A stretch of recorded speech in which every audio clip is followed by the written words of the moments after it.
салому дуруди бепоён ба ҳар яку як шумо бародарону хорони муҳоҷир. имрӯз 4 феврал аст. Бояд ки пагоҳ кор медаромад, не ки як рӯз пеш список контролируемых лиц, одамое ки ноқонунӣ дар ҳудуди Россия қарор доранд, рӯйхати сиёҳ дар сайти МВД рус пайдо шуд.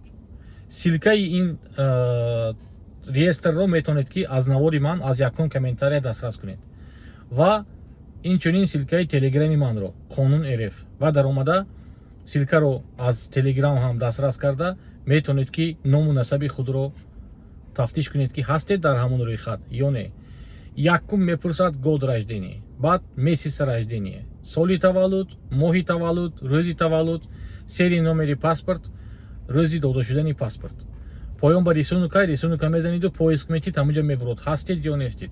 Аз пага 5 феврал эътиборан ҳар як полисе ки шуморо маън мекунад метавонад ки ба ҳамин реестр шуморо тафтиш кунаду баъд фаҳмад ки шумо ҳастед дар ин реестр ё не. хотиррасон мекунам то 30 апрели 2025 метавонед ки буду бошти худро қонунӣ кунед аз Россия набаромада, дар он ҳолате ки агар шумо запрет видварени депортация надошта бошед. ҳамто агар мигратсиони картатону регистратсиятон муҳлаташ гузашта бошад, метавонед ки ба ВМ муроҷиат кунед ва гӯед ки номи ман дар реестр ҳаст, ман мехоҳам ки буду бошти худама аз Россия набаромада қонунӣ кунам. Реестр ба кор даромад, марҳамат даромада метавонед ки тафтиш кунед ному насаби худро. аллоҳи меҳрубон ҳамотон нигаҳбон бошад. Бо ягон хабари нав ки шуд ман ҳатман мерасонам.